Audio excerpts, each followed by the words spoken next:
Hola, buenas tardes. Mi nombre es Esteban Maciques, profesor de escritura creativa de la Fundación UNDEA.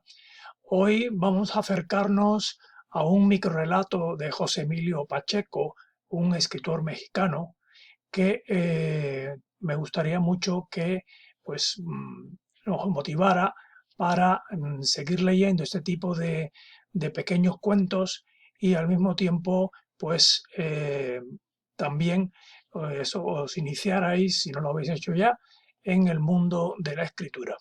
Es un microrrelato que se titula Sobre las olas y simplemente por el nombre uno puede pensar que es un relato marinero. Bueno, algo de marinero es, pero es un relato un poco insólito y de una imaginación tremenda.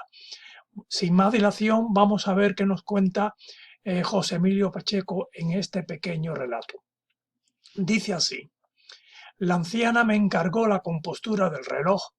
Pagaría el triple si yo lo entregaba en unas horas. Era un mecanismo muy extraño, al parecer del siglo XVIII. En la parte superior un velero de plata navegaba al ritmo de los segundos. No me costó trabajo repararlo. Por la noche toqué en la dirección indicada. La misma anciana salió a abrirme. Tomé asiento en la sala. La mujer le dio cuerda al reloj y ante mis ojos su cuerpo retrocedió en el tiempo y en el espacio. Recuperó su belleza, la hermosura de la hechicera condenada siglos atrás por la Inquisición.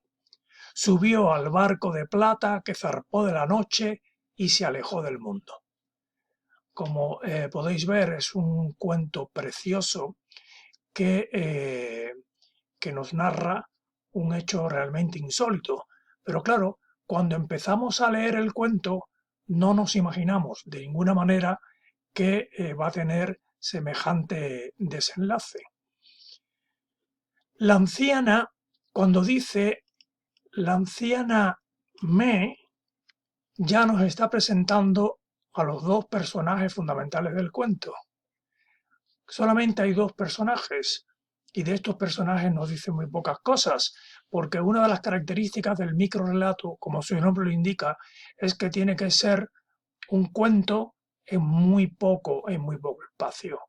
Los microrrelatos pues pueden tener una página, 2 páginas como mucho, y porque a partir de las 2 páginas empieza a ser un cuento corto. En este caso, este microrrelato maravilloso con dos personajes cumple las características generales de cualquier cuento. No siempre es así. Un microrrelato puede ser una sentencia, puede ser una, una, una fábula pequeña, puede ser un chiste, puede ser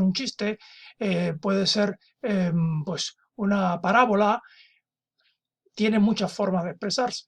Pero en este caso cumple con esas características de un cuento. Los cuentos tienen, por lo general, una introducción, un desarrollo y un desenlace.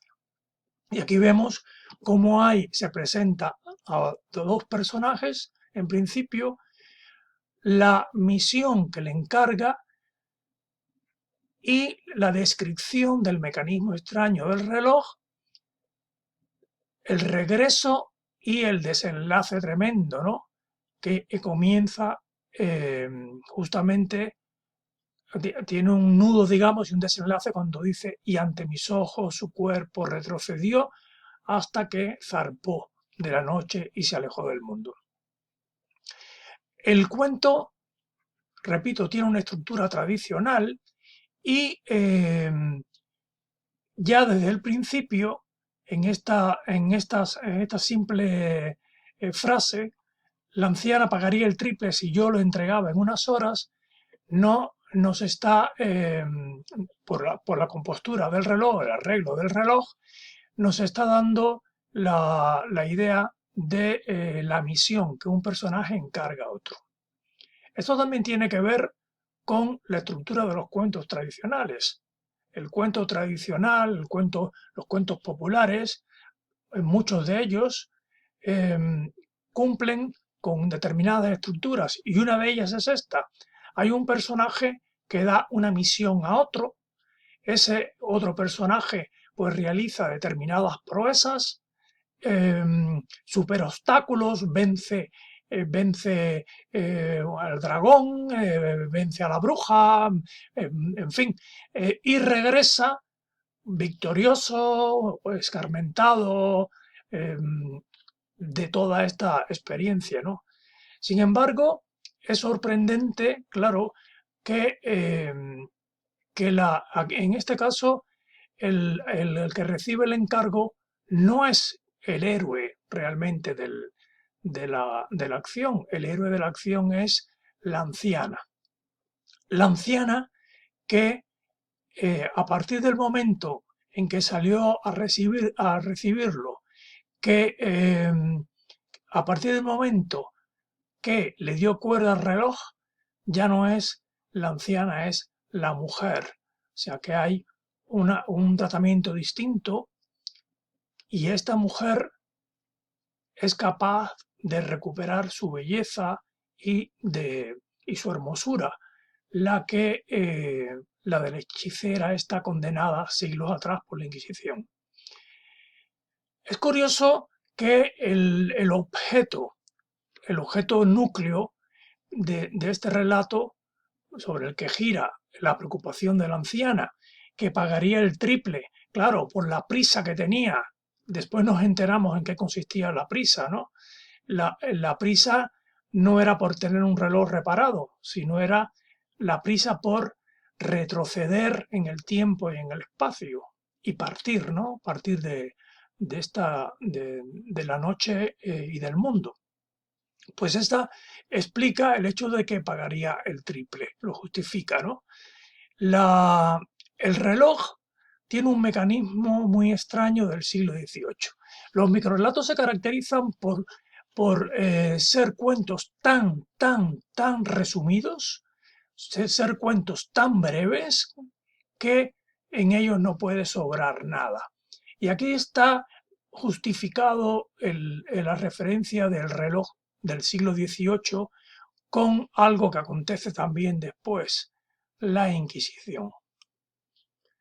La Inquisición, que sí en el siglo XVIII todavía existía y que lamentablemente la Inquisición española se llevó la leyenda negra de los ajusticiamientos de brujas, que sí, que fueron ciertos. Sin embargo, esa leyenda negra ocultó la verdadera masacre y genocidio que hicieron en Alemania con las brujas, que fue infinitamente superior. Lo que pasa que en Alemania se acabó la Inquisición antes de España, antes que en España. Y por esa razón España se llevó la fama. Pero bueno, volviendo al mecanismo del reloj, es un reloj extraño del siglo XVIII. Un mecanismo muy extraño del siglo XVIII que tiene que ver con la Inquisición. Resumen, nada sobra en el microrrelato, todo debe estar justificado. Y otra de las características del microrrelato es el hecho de que siempre se sale del texto lo que se está diciendo. Es decir, hay una referencia cultural que respalda lo que se está contando en el microrrelato. Y esto pasa prácticamente en todos. Es casi que una característica común a todos los microrrelatos. La referencia a la Inquisición y a la hechicera condenada, pues nos da un marco cultural que se sale de lo que se está contando dentro del mismo microrrelato. Es decir, nos refiere a un periodo histórico, nos refiere a acontecimientos nefastos de la historia de la humanidad y relativamente recientes, si vamos a ver. En la parte superior, un velero de plata navegaba al ritmo de los segundos.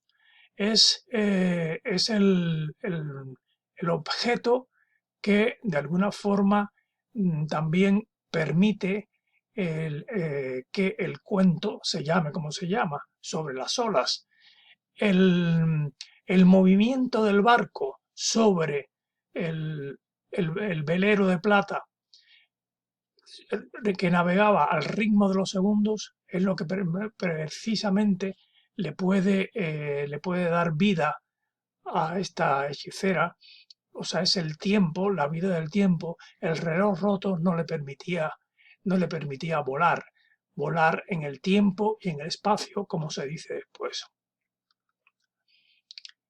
Por la noche zarpó, por la noche zarpó de la noche. ¿A qué me refiero con esto? Decía que no hay palabras ociosas en un microrrelato. Y aquí, por la noche, toqué en la dirección indicada y zarpó de la noche. La noche es el tiempo de las brujas, es el tiempo del misterio y se enfatiza esta atmósfera de misterio con la repetición de las palabras. Otra característica de los microrrelatos, las palabras no se repiten por gusto. Si se repiten por gusto, está mal construido. La mujer le dio cuerda al reloj y su cuerpo retrocedió en el tiempo y en el espacio. Esta es una imagen muy bonita, es prácticamente plástico, ¿no? Hay muchas referencias a imágenes plásticas en este microrrelato. Una es este velero de plata navegando al ritmo de los segundos y otra imagen muy plástica que parece casi que es cinematográfica es pensar en esta mujer que retrocede en el tiempo, en el espacio, que va rejuveneciendo ante los ojos de este relojero eh, pasmado. Sin embargo, la reacción del relojero no interesa. Digo yo pasmado porque es lo que debería ser. Pero también fijaos que para conseguir síntesis en el microrrelato, ahora no interesa la reacción del relojero. Todo se centra, se focaliza en la mujer. Como decía al principio, a diferencia de los cuentos clásicos en el que hay una persona que encarga, un personaje que encarga una misión a otro y ese otro digamos que es el héroe, pues en este caso la heroína es sin duda la hechicera. Subió al barco de plata que zarpó de la noche y se alejó del mundo. Así termina, fijaos, es un reloj. Decía que es una imagen tremendamente plástica porque eh, es irreal. Es un reloj que lleva en sus manos el relojero y esta mujer es capaz de retroceder en el espacio y subirse al reloj, pero cuando uno termina de leerlo, no lo siente como algo irreal, lo siente como algo que es perfectamente posible dentro de lo que se está contando, dentro de esta ficción. En eso consiste la veracidad de la ficción, en el hecho de que nos creamos estos cuentos maravillosos, cuentos fantásticos, como cuando éramos niños, aunque este desde luego no es un cuento de niños o para niños. El cuento es realmente una joya en su brevedad, es una joya por cómo están distribuidos los elementos. Hay hasta un uso de los tiempos verbales muy singular, muy especial. Eh, Fijaos que en todo el cuento predomina el pretérito perfecto simple, encargó, em, costó, toqué, salió, dio, retrocedió, recuperó, subió, zarpó, se alejó, que es el pretérito perfecto simple es un tiempo terminado, sin duración, son como utilizado para indicar acciones puntuales en el pasado, y solamente se recrea el tiempo, se alarga el tiempo en este pasado cuando se habla de que yo le entregaba en unas horas, que era un mecanismo muy extraño. de plata que navegaba, y este es el tiempo por lo general que se utiliza en los cuentos, el cuento de la narración en el pasado. Para terminar, quería referirme muy rápido a esta estructura. Como resumen, hemos hablado de un personaje que da una misión a otro personaje, a un segundo. En este caso consiste en la reparación de un objeto, la reparación de un objeto extraño. El segundo personaje entrega el objeto al primero con un efecto sorprendente y viene el final. Yo os propongo que tratéis de escribir un cuento más corto, más largo, en fin, en la que simplemente podamos seguir este esquema, inventándonos la historia. Y el esquema es fácil para reproducir. Yo hago que un personaje le dé una misión que hacer algo a un segundo personaje. Puede ser la reparación de un objeto, pero también puede ser la búsqueda de algo, la compra de algo, el robo de algo, de un objeto cualquiera. Al final, ese segundo personaje, pues consigue, encuentra el objeto, lo compra, lo roba y tal, y lo devuelve. O sea, se lo lleva al primer personaje. Y cuando recibe el primer personaje el objeto, ocurre algo que no nos esperábamos. Esto hay que inventárselo. Y de esa manera hay un final que bien puede ser una desaparición, una marcha, una involución o lo que se nos ocurra. Pues es una buena estructura para imitar, y estoy seguro que poniéndole un poquito de esfuerzo e imaginación nos va a salir un cuento maravilloso. Muchas gracias.